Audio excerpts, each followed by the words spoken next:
दोस्तों, बॉलीवुड में जितने भी आउटसाइडर्स हैं वो मुंह से कम बोलते हैं और उनका काम ज्यादा बोलता है, लेकिन जो स्टार किड्स हैं उनके साथ ठीक उल्टा है। वो हमेशा उल्टी सीधी बयानबाजी करते हैं, उल्टी सीधी हरकतें करके ही सुर्खियों में रहना पसंद करते हैं, क्योंकि काम तो इनके बस का होता नहीं।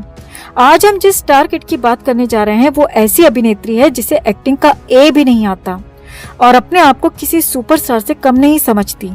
न शक्ल सूरत है न एक्टिंग का टैलेंट, फिर भी किसी से सीधे मुंह बात नहीं करती। ये एक्ट्रेस के नाम पर धब्बा है जिसका नाम है सोनम कपूर। सोनम कपूर का जन्म हुआ था 9 जून 1985 को मुंबई, महाराष्ट्र में। सोनम के पिता अनिल कपूर और मां का नाम सुनीता कपूर है। सोनम एक फिल्मी बैकग्राउंड से बिलोंग करती है और इस बात का घमंड उसके बयानों में साफ नजर आता है। सोनम के 2 छोटे भाई बहन भी हैं। छोटी बहन का नाम है रिया और भाई हर्षवर्धन कपूर। सोनम के दादा भी किसी जमाने में फिल्म मेकर थे और उनका नाम था सुरिंदर कपूर। सोनम कपूर के कजिन्स की बात की जाए तो अर्जुन कपूर, जानवी कपूर और मोहित मारवा का नाम आता है। रणबीर कपूर भी सोनम कपूर का अपनी मम्मी की तरफ से सेकंड कजिन लगता है। सोनम कपूर की स्कूलिंग मुंबई के आर्या विद्या मंदिर से हुई थी, जो कि जुहू में स्थित है। सोनम कपूर बचपन में काफी ज्यादा शरारती थी और न सिर्फ स्कूल से बंक मारती थी बल्कि अपनी उम्र के लड़कों को बुली करने के लिए भी काफी फेमस थी। सोनम ने ग्रेजुएशन तक की पढ़ाई की है। ग्रेजुएशन के समय सोनम का वेट 90 केजी से भी ज्यादा था और वो एक्टिंग की फील्ड में आना ही नहीं चाहती थी। लेकिन ये बॉलीवुड है, यहाँ कोई स्टार किड भले ही एक्टिंग नहीं करना चाहता हो, लेकिन उसे जबरदस्ती फिल्मों के ऑफर दिए जाने लगते हैं। यही हुआ था सोनम कपूर के साथ। सोनम कपूर का वजन कम कराया गया और संजय लीला भंसाली सोनम को फिल्मों में लॉन्च करने के लिए मरा जा रहा था। कहा जाता है कि संजय लीला भंसाली ने फिल्म सावरिया में रणबीर कपूर के अपोजिट सोनम कपूर को फाइनल कर लिया था फिल्म के बनने से पहले ही, और वो इसके लिए हर रोज अनिल कपूर के घर जाकर सोनम को एक्टिंग के लिए मनाया करता था।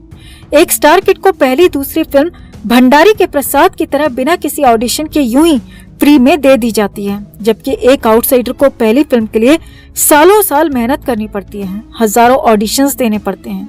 सोनम कपूर अपनी टीनेज में काफी ज्यादा हेल्दी थी और इसी वजह से उसे डायबिटीज हो गई थी और सोनम कपूर हेल्दी रहने के लिए इंसुलिन लेने लगी थी। हालांकि बाद में सोनम ने न सिर्फ अपना वजन कम किया बल्कि दवाइयों पर भी अपनी डिपेंडेंसी कम कर दी। सोनम की पहली फिल्म आई थी साल 2007 में रणबीर कपूर के साथ। फिल्म का नाम था सावरिया, जो कि एक डिजास्टर मूवी साबित हुई। पहली फिल्म से कुछ क्रिटिक्स ने ये साफ साफ कह दिया था कि सोनम को एक्टिंग नहीं आती है। इसके बाद भी चाटुकार फिल्मकारों ने सोनम को दूसरी फिल्म गिफ्ट के रूप में दे दी। दूसरी फिल्म थी दिल्ली 6, जो कि अभिषेक बच्चन के साथ थी। वैसे पहली फिल्म सावरिया से सोनम कपूर और रणबीर कपूर के अफेयर की खबरें मीडिया में काफी ज्यादा आने लगी थी। सावरिया रणबीर कपूर की भी पहली फिल्म थी, तो पहली फिल्म से दोनों ने अपने अफेयर की शुरुआत भी शुरू कर दी थी। हालांकि इन दोनों का अफेयर भी बहुत ज्यादा लंबा नहीं चला और जल्दी ही खत्म हो गया। इसकी दूसरी फिल्म थी दिल्ली 6, वो फ्लॉप साबित हुई। इसके बाद 2010 में इसकी तीसरी फिल्म आई जिसका नाम था आई हेट लव स्टोरी, लेकिन सोनम की तीसरी फिल्म भी सुपर फ्लॉप साबित हुई। I hate love stories film को डायरेक्ट किया था पुनीत मल्होत्रा ने। पुनीत मल्होत्रा मशहूर फैशन डिजाइनर मनीष मल्होत्रा का भतीजा है। इसी फिल्म से सोनम और पुनीत की नजदीकियां बढ़ने लगी थीं। फिल्म तो हालांकि सुपर फ्लॉप साबित हुई, लेकिन पुनीत और सोनम के अफेयर की खबरें मीडिया में छाने लगी थीं। 3 फिल्में फ्लॉप होने के बाद चारों तरफ सोनम कपूर की आलोचना होने लगी थी कि इसे एक्टिंग का ए भी नहीं आता। तभी सोनम ने अपनी पीआर टीम खड़ी की और अपने आप को स्टाइल आइकन के रूप में फेमस करना शुरू कर दिया। इसके बाद अनिल कपूर ने अपने नकारा बेटे के करियर को संवारने के लिए अपने होम प्रोडक्शन में एक फिल्म बनाई। फिल्म का नाम था आयशा। इस फिल्म के दौरान मीडिया में इसके आउटफिट्स को काफी ज्यादा बढ़ा चढ़ाकर बताया जाता था। आयशा फिल्म के दौरान कहा जाता था कि फैशन के मामले में ये फिल्म अलग ही लेवल की फिल्म है, लेकिन जब फिल्म आई तो डिजास्टर साबित हुई। इसके बाद इसने थैंक यू नाम की एक मल्टी स्टारर मूवी में काम किया, लेकिन वो भी फ्लॉप साबित हुई। थैंक यू के बाद शाहिद कपूर के साथ मौसम में नजर आई। फिल्म की पब्लिसिटी तो बहुत जोर शोर से की गई, लेकिन जब फिल्म आई तो डिजास्टर साबित हुई। वैसे ये फिल्म तो फ्लॉप साबित हुई, लेकिन इस फिल्म के दौरान सोनम और शाहिद कपूर के लिंकअप की खबरें मीडिया में काफी ज्यादा चलने लगी थी। हालांकि इन दोनों का अफेयर भी बहुत ज्यादा लंबा नहीं चला और जल्दी ही खत्म हो गया। मौसम के बाद प्लेयर्स में काम किया और वो भी फ्लॉप। सोनम को अपने करियर की पहली सफलता मिली साल 2013 में। फिल्म का नाम था रांझना। रांझना उस साल की सबसे बेस्ट मूवी थी और सबसे बड़ी सुपरहिट मूवी साबित हुई। इस फिल्म के हिट होने पर अगर किसी की तारीफ हुई तो वो था धनुष।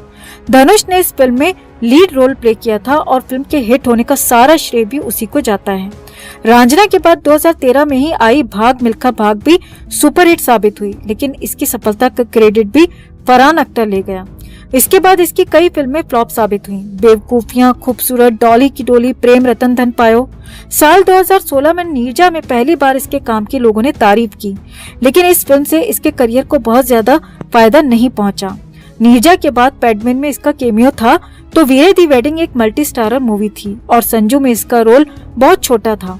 यानी इसके 15 साल के करियर में इसकी सिर्फ एक फिल्म ऐसी है जो इसने अकेले अपने दम पर हिट कराई है, लेकिन इसके बयान और इसका एटीट्यूड ऐसा होता है जैसे ये कितनी ही बड़ी सुपरस्टार हो। सोनम कपूर निहायत ही बदतमीज और बददिमाग लड़की है, सॉरी आंटी है। ये अपने बयानों की वजह से हमेशा चर्चा में रहती है। सोनम कपूर ने एक बार एक स्टेटमेंट दिया था कि ऐश्वर्या राय ने उसके पापा के साथ काम किया है, तो उस हिसाब से ऐश्वर्या उसकी आंटी लगी। इस बयान के बाद सोनम को काफी ज्यादा ट्रोल किया गया। ऐसे ही एक बयान में सोनम कपूर ने कैटरीना कैफ को बेशरम भी कह दिया था, जिसके बाद सोनम को कैटरीना कैफ से माफी मांगनी पड़ी। सोनम ने एक बार बयान दिया था कि भारत में पुरुषों को फैशन की समझ नहीं है जब तक वो गे ना हो। इसके कहने का मतलब ये था कि भारत में सिर्फ गे लोगों को ही फैशन की समझ होती है और भारतीय पुरुषों को फैशन की कोई समझ नहीं होती, यानी करण जौहर जैसे टेढ़े मेढ़े लोग ही फैशनेबल होते हैं इसके अनुसार। वैसे इसने अपने पति के बारे में भी एक बयान दिया था कि आनंद आहूजा को फैशन की बहुत अच्छी समझ है। इसके पहले वाले बयान के आधार पर इसका पति गे है। इसके अफेयर्स की लिस्ट में एक नाम साहिर बेदी का भी आता है। साहिर एक बिजनेसमैन और मॉडल है। इन दोनों का रिश्ता भी बहुत कम समय के लिए था और जल्दी खत्म हो गया। सोनम कपूर के व्यवहार की बात की जाए तो सोनम हमेशा लोगों से एटीट्यूड और गाली गलौज में बात करने के लिए ही जानी जाती है। सोनम के बारे में कहा जाता है कि सोनम प्राइवेट पार्टीज के थ्रू अपनी मार्केट वैल्यू बढ़ाने में काफी हद तक सफल भी हो गई। सोनम ने प्राइवेट पार्टीज में परफॉर्म कर करके भी कई फिल्में झटकी हैं, लेकिन 15 साल में एक नीरजा मूवी को छोड़कर कभी ऐसा नहीं लगा कि इस बदनसीब बच्ची को एक्टिंग का ए भी आता है। ये बात अच्छे से इसे पता थी कि इसे एक्टिंग नहीं आती, फिर भी ये अपने आप को टॉप क्लास एक्ट्रेस के रूप में स्थापित करने पर तुली हुई थी। सुशांत की इंसल्ट करने वाली सोनम कपूर को एक बार एक फैन ने आईना दिखाने की कोशिश की, तो उसको जवाब देते हुए इसने लिखा कि इसने पिछले जन्म में बहुत अच्छे कर्म किए थे, इसीलिए ये अनिल कपूर के घर में पैदा हुई, इसीलिए ये रईस पैदा हुई। तुम लोगों ने अच्छे कर्म नहीं किए तो तुम लोग मुझसे जलते हो। इस तरह के बड़बोले बयान रहे हैं इस नासमझ आंटी के। इस बड़बोली और बदतमीज आंटी के बारे में आपकी क्या राय है? कमेंट में आप भी अपनी राय जरूर रखें। वीडियो को लाइक और शेयर कर अपना प्यार और सपोर्ट भी जरूर दिखाएं। चैनल को सब्सक्राइब कर चैनल के साथ जुड़कर हमारी आवाज बने।